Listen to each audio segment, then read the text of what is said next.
Sud Radio, Osez entreprendre, Thomas Binet. Bonjour Thomas Binet. Bonjour Jean-Marie. On se lance dans l'aventure de l'entreprise. Aujourd'hui, c'est plus sûr que faire de la politique. On est d'accord? On est d'accord, absolument. On parle de quoi aujourd'hui? Je vais vous parler de Décathlon comme saga de la semaine et on va parler du vélo dans la ville. Et pour en parler, on va être avec Amélie Guichenet, cofondatrice de Gaïa. Vous avez croisé ces vélos dans toutes les villes de France. On va en parler dans le détail et on continuera avec Caroline Laverdé qui est notre consultante et qui va nous parler des faux services payants et obligatoires à destination des professionnels. Attention, arnaque en vue. Attention aux arnaques toujours. Mais avant ça, on commence comme chaque dimanche, mon cher Thomas, en partenariat avec le magazine Entreprendre par explorer l'histoire d'une grande marque française. C'est une saga, c'est Décathlon, à fond la forme, véritable success story française. Thomas, qui se cache derrière cette entreprise? Un homme, et il s'appelle Michel Leclerc, membre de la famille Mullier qui est à l'origine d'Auchan, Leroy Merlin, boulanger entre autres. En 1975 à 35 ans, il décide de quitter son poste en informatique chez Auchan. Il a une idée audacieuse, créer un grand magasin entièrement dédié au sport. À l'époque, c'était une approche totalement inédite. Son objectif est clair, rendre le sport accessible à tous en proposant des produits abordables pour tous les niveaux et toutes les disciplines. Alors, il a lancé seul ce projet ou pas? Non, pas du tout. En une semaine, il rassemble une petite équipe de 6 personnes. Ce ne sont pas des spécialistes de la grande distribution, mais plutôt des passionnés de sport et d'innovation. Ils partagent une vision commune et développent tout ensemble de manière très libre. On peut même dire qu'ils s'amusent à construire cette entreprise, comme en témoigne d'ailleurs leur slogan emblématique de l'époque, à fond la forme. Oui, ça m'est resté, vous voyez comme quoi il a marché. Comment ça se passe, l'ouverture du tout premier magasin Décathlon? Le premier magasin ouvre ses portes en 1976 à Anglos, dans le Nord. Il fait 900 mètres carrés, ce qui est modeste pour l'époque, mais l'ambition est grande. Dès le début, ils veulent proposer des produits de qualité à des prix accessibles. Ils innovent aussi très rapidement. Par exemple, face au refus de Peugeot de leur fournir des vélos à des tarifs compétitifs, ils décident de produire leur propre modèle sous la marque de Décathlon qui deviendra Between, que tout le monde connaît aussi. Oui, effectivement. Et puis Décathlon est aujourd'hui une entreprise mondiale, c'est une multinationale.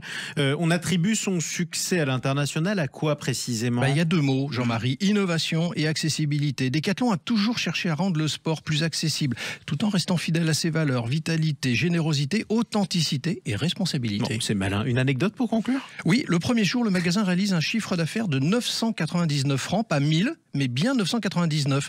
Ce détail a marqué les équipes. Aujourd'hui, Décathlon est présent dans 70 pays avec plus de 1700 magasins.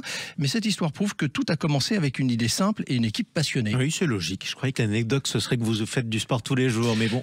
Pas forcément. Bon, une prochaine fois à fond la forme avec vous, Thomas Binet. Allez, tout de suite, on accueille votre témoin de la semaine. C'est Amélie Guichenet. Bonjour et bienvenue sur Sud Radio. Bonjour à tous. Je vais vous laisser vous rapprocher du micro. Vous êtes la cofondatrice de Gaïa, société créée en 2021, il y a 3 ans seulement, qui fabrique des vélos, comme ça on en reparle, dédiés à la ville. Vous êtes l'invité de Thomas Binet. On va parler dans un instant, Amélie Guichenet, de votre marque de vélo Gaïa. Mais avant toute chose, parlons un peu du lieu qui accueille ces vélos, c'est-à-dire la ville. Vous parlez de mobilité douce, mais dans les villes d'aujourd'hui, c'est plutôt devenu la jungle quand même pour y circuler, objectivement. Alors ce matin, j'ai fait un trajet de 45 minutes pour venir jusqu'à chez vous. Oui. Honnêtement, c'était très zen. 45 minutes pour traverser Paris. J'ai fait 15 km à vélo, tout à fait. Mais la cohabitation est compliquée, objectivement. La cohabitation, elle est de mieux en mieux. La cohabitation, elle dépend d'une chose, c'est la qualité des infrastructures qui sont déployées. Oui. Et ce dont on se rend compte, c'est qu'effectivement, dans les villes où il y a eu un réel effort pour déployer des infrastructures de qualité, ce qui est le cas à Paris, ce qui est le cas typiquement à Strasbourg, qui était une ville qui était très en avance, on a une part modale du vélo, c'est-à-dire une part des usagers qui utilisent effectivement le vélo qui est bien plus élevée. Pourquoi? Parce que pour que la cohabitation justement se passe bien, il faut offrir un dispositif sécuritaire pour permettre à chacun de pouvoir rouler en toute sérénité. Et effectivement, ça veut dire permettre aux cyclistes de rouler dans une belle piste cyclable. Alors, il y a une information quand même qui m'est arrivée et qui m'impressionne. En ville, il y a 12 millions de trajets du quotidien qui font moins de 5 km et pour autant, 70% le font en voiture. Exactement. Donc là, il y a une anomalie, objectivement. Il y a effectivement une anomalie puisqu'on pourrait trouver des alternatives sur les trajets très courts du quotidien. Et nous, c'est vraiment notre position chez Gaïa, c'est d'offrir une alternative qui soit à la fois meilleure pour soi, meilleure pour la ville, meilleure pour la planète avec le vélo. On est convaincu que le vélo, c'est une parfaite alternative sur les trajets courts du quotidien. Alors, on va parler justement de votre marque Gaïa. Mais comment vous est venue l'idée, en fait, la genèse de cette saga entrepreneuriale dans laquelle vous êtes lancé? Donc, à titre personnel, j'avais envie de monter une entreprise. Un jour dans ma vie, depuis mon adolescence, j'avais pas forcément osé me lancer sur mes premières années professionnelles. J'ai démarré avec du conseil en stratégie. J'ai passé 4 ans au sein d'une très très belle start-up avec un job en Comex. Ça m'a permis d'acquérir de l'expérience. Et en 2020, arrive dans ma vie mon premier enfant, Léo, un petit garçon. Et à ce moment-là, je me pose la question de comment vraiment transformer mon engagement pro dans quelque chose qui va avoir du sens et de l'impact sur sa vie à lui. Alors, on l'entend de plus en plus. Ça a été le point de départ. On l'entend de plus en plus au micro de Sud Radio et dans Oser Entreprendre en particulier. Vous faites partie d'une génération d'entrepreneurs qui veulent donner du sens à leur travail, à leur business, quitte à faire le pas de côté, comme on le dit souvent aussi dans cette émission, et changer le cours de leur existence en donnant du sens, en étant dans ce qu'on appelle les politiques RSE, par exemple, la responsabilité sociétale des entreprises. Il y a tout ça qui vient maintenant. C'est pas simplement, voilà, on veut faire du business, on veut faire de l'argent, on veut créer notre vie d'entrepreneur simplement. Effectivement, je pense que la dimension du sens, c'est quelque chose qui est clé aujourd'hui et c'est clé dans mon recrutement. Toutes les personnes qui rejoignent mon entreprise aujourd'hui sont des gens qui vibrent avec la mission et en fait, c'est une raison qui les fait se lever le matin et qui leur donne envie, quand il y a des moments difficiles dans la vie de l'entreprise, de mettre ce petit extra mile, ce petit effort additionnel pour arriver à déplacer des montagnes comme on le fait dans l'entrepreneuriat. Alors pour ceux qui ne connaissent pas forcément votre marque, il en reste encore quelques-uns malgré tout. Gaïa, c'est quoi concrètement? Qu'est-ce que vous proposez à ceux qui pourraient souhaiter acquérir vos vélos? Donc Gaïa, c'est une marque de vélos électriques. Ce sont des vélos cargo qui vont vous permettre de rouler en solo, en duo, donc vraiment en couple comme sur un petit scooter, ou avec 1, 2, 3 enfants à l'arrière dans sa version allongée.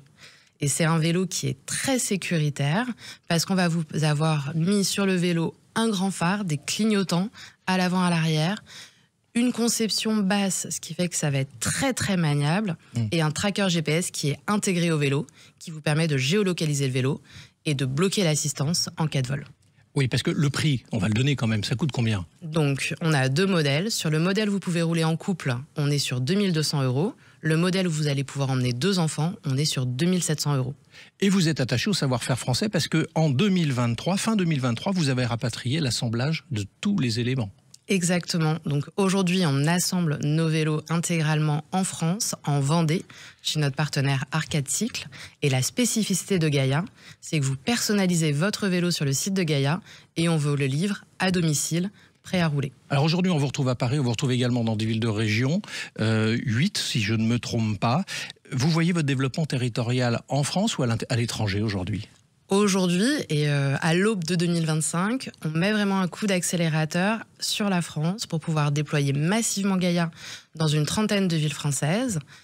Et en parallèle, on regarde l'international avec une première ouverture sur la Belgique et potentiellement fin 2025, d'autres ouvertures. Ma dernière question, quel est votre chiffre d'affaires et combien vous avez vendu de vélos depuis sa création ? Donc depuis la création de Gaïa, on a vendu plus de 6000 vélos et cette année, l'année 2024, sur notre deuxième année complète de vente, on a fait plus de 8 millions d'euros de chiffre d'affaires. Merci à vous. Et bonne route. Amélie Guichenet, bon retour Merci beaucoup. Sur Sud Radio. Je rappelle que vous êtes la cofondatrice de Gaïa. Tout de suite, on explique quelque chose, Thomas.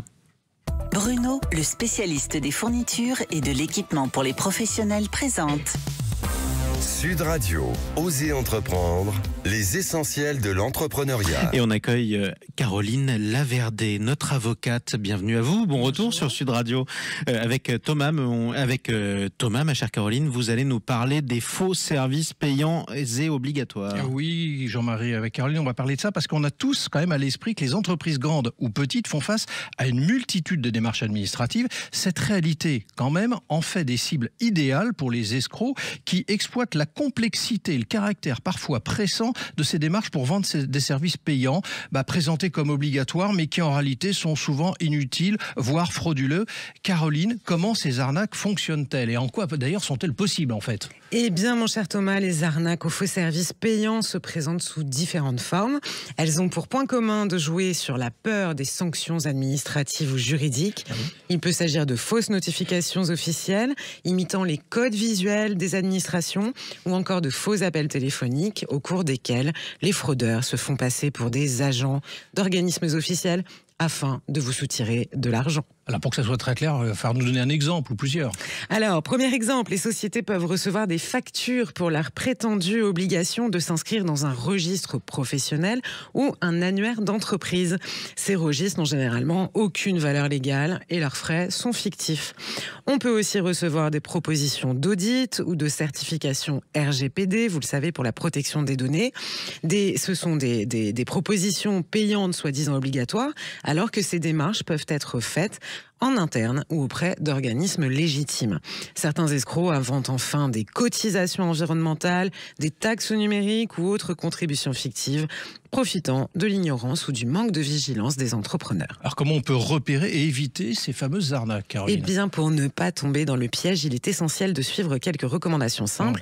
Avant de payer une somme quelconque, prenez le temps de vérifier l'émetteur du document. Les organismes officiels utilisent des noms et des adresses que vous pouvez facilement valider en ligne. Enfin, les escrocs vous menacent souvent de sanctions si vous ne payez pas rapidement. Ne cédez pas à la pression et n'hésitez pas à signaler les fraudes auprès de la DGCCRF, la Direction générale de la concurrence, de la consommation et de la répression des fraudes. En bref, ne tombez jamais dans le panneau. Faut toujours Exactement. vérifier.